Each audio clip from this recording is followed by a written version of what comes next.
You are an OCI card holder and you have decided to move back to India, or maybe you have already landed.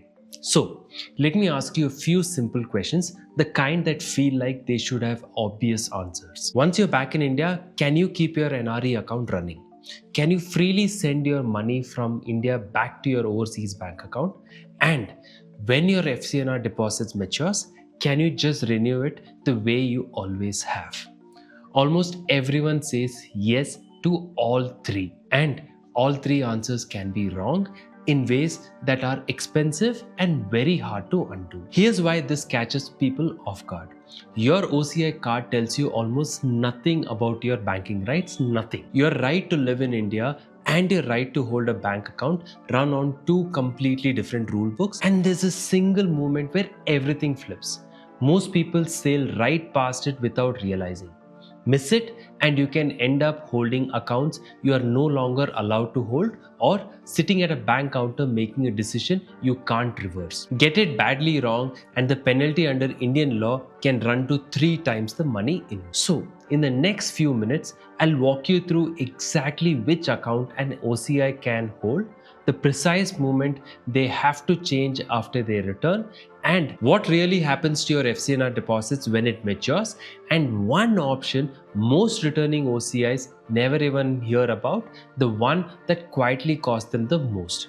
By the way, I'm Nikhil. I'm a chartered accountant by profession with nearly 2 decades of experience with EY, PwC, and one of India's top wealth management firm before launching my own startup. And this is Finicky, where I simplify money the same way I practice it. So this video I've actually broken down into 4 stages. Let's start with stage 1, the OCI living abroad. An OCI or overseas citizen of India is not citizenship, it's a lifelong immigration status that lets foreign nationals of Indian origin live and work here with few restrictions.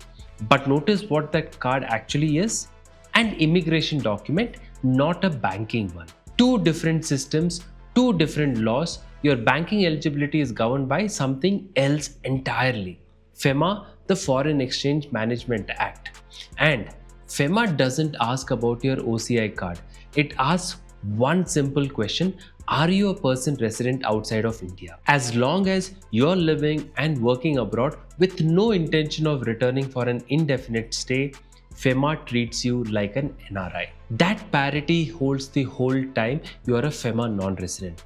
Whether your label is NRI, PIO or OCI, the label doesn't drive the banking, your FEMA status actually does. So here's what you can hold while abroad: an NRE account, a foreign earnings converted into rupees with both principal and interest fully repatriable, and the interest tax-free in India while you hold the NRI status.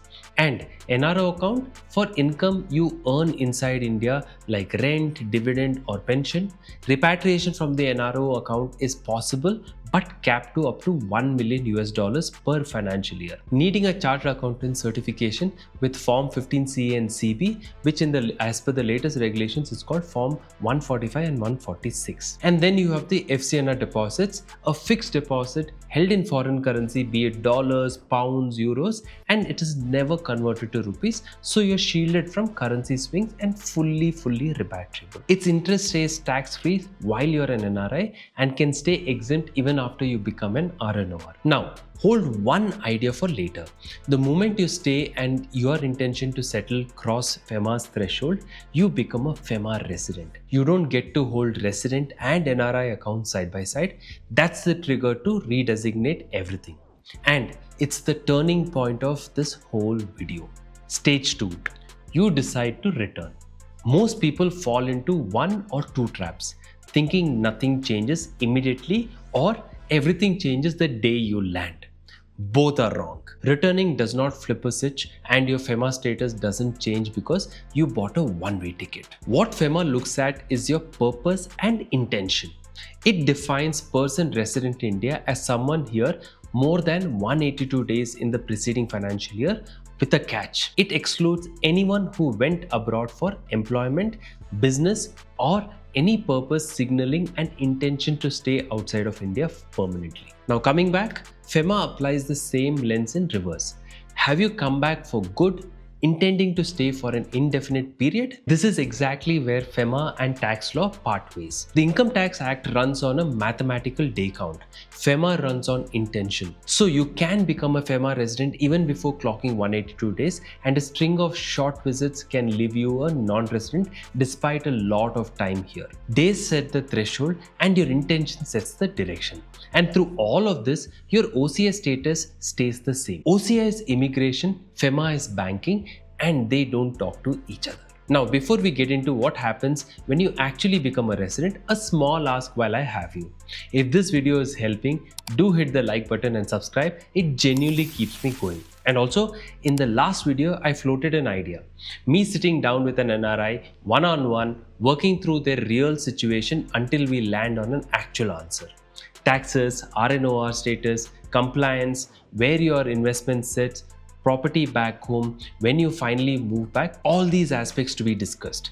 The response from you was genuinely encouraging, so my team is now working on making it happen. If you would like to be in that conversation streamed right here on the channel, there's a Google form in the description.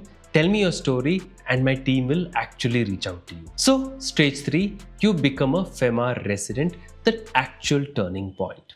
Once you cross that threshold, your banking has to change. Not all at once, but it has to. Do nothing, you're now holding accounts you're no longer eligible for. Your NRE account can't continue indefinitely. On returning for good, it gets redesignated into a domestic resident account or an RFC account, which we'll come back to. And here's the sting. Once it becomes an ordinary resident account, the tax-free interest disappears because resident interest is taxable in India.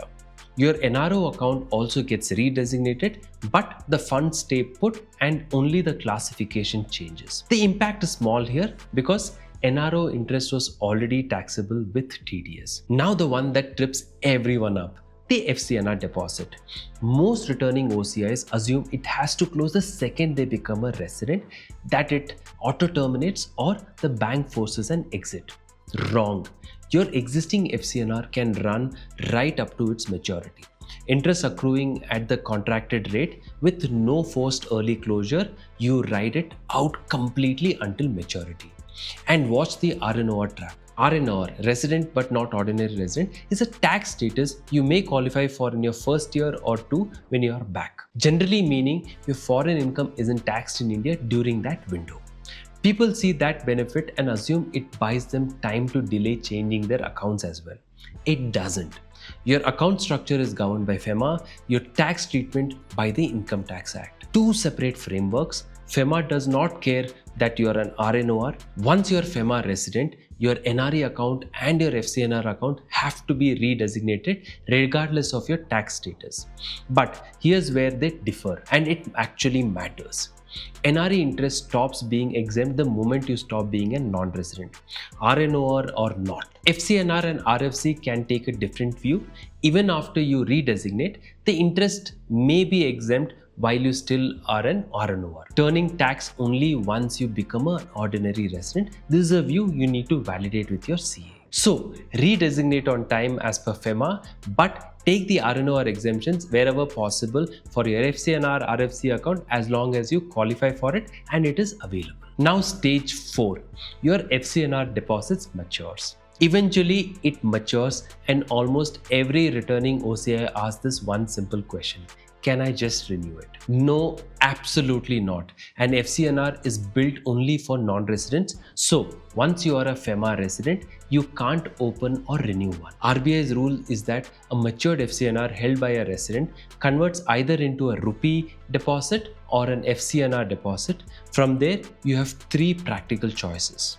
First, the simplest. Let it convert into rupees in a resident fixed deposit at the prevailing rate with interest taxable once you're ordinary resident. Clean, but from then on, you're fully exposed to rupee. Second, convert to an RFC account, a resident foreign currency account. This is the most overlooked option, even though it was built precisely for returning Indians who want to keep holding foreign currency. Your dollar stays dollar, earning interest in that currency, available whenever you need it. But the interest turns taxable once you're ordinary resident. But can be regarded as exempt during the RNOR stage. If you still draw overseas income, hold investments abroad, or aren't sure India is permanent home, the RFC gives you real flexibility. And honestly, most people don't reject it. The fact is that they just never know it exists because nobody tells them to ask. Third, repatriate money overseas. FCNR proceeds are fully repatriable, both principal and interest without limit. The funds usually route through your resident or RFC account first, but the effect is the same. If you still carry a mortgage or commitments abroad, this is often the most practical route. See, there's no single right answer. It's all about the questions you need to answer for yourselves. Will you keep needing foreign currency? Could you move abroad again? Or would you rather consolidate everything in India? The answer to these questions determine what action you should take, but what matters is that all three exist and that you decide before your FCNR matures, not after. Now, a few mistakes returning OCIs make again and again, so let me leave you with the three that actually hurt. The first one I see constantly: people route all their overseas income into the NRO account just because it's the account they already had opened, feels harmless, then they try to send a chunk back abroad and hit the wall. NRO repatriation is capped at $1 million a year and needs a CA certificate with Form 15 CA-CB, which is Form 145 and 146 in the current scenario. And why is this important? Because if the money was an NRE account, it would have moved freely without any of these compliances. By then, it's too late. Second, the costliest one is silence. People assume the bank somehow knows they have moved back. It doesn't. It doesn't track your FEMA status or your return status. That part is actually on you. Skip the notification and you keep running NRI accounts you're no longer entitled to, and you are in breach of FEMA, where Section 13 lets the penalty run to 3 times the amount involved where it is quantifiable, plus daily penalties while it continues. So tell your bank first before anything else. And third, and the quiet one, at FCNR maturity, the banks ask, what do you want to do? And almost everyone, in most cases, says convert to rupees, because in the moment it is the obvious answer. Nobody mentions the RFC account. So if you still have foreign currency needs, you hand back that flexibility without ever knowing it was on the table. So back to where we started. Your banking won't adjust on its own. The rules aren't complicated, they are sequential, and the turning point is your FEMA residency. Once you cross it, tell your bank, redesignate your accounts, and don't let your RNOR tax status convince you can actually wait. And at FCNR maturity, don't grab the first option offered, weigh in all three: rupee deposit, RFC, or repatriation to your foreign bank account. The right one depends on your plans. Got a specific question about your situation? Drop it in the comments. I read every single one, and a lot of this channel's best topics started there. And one last thing before this one catches people out at immigration. The OCI rules themselves have shifted. In 2025, the grounds for cancelling a card got tighter, and through 2026, the big changes are procedural. EOCI, online applications, new digital arrival requirements, none of it touches your banking, but get the paperwork wrong and you can be held up at the airport before you ever reach the bank. And that's a whole video by itself, but for lucky for you, I've actually made one. Watch it next. That's it from me. I'm Nikhil. Subscribe to learn how to make your finances less tricky with Finicky. Thanks for watching, and I'll see you in the next one.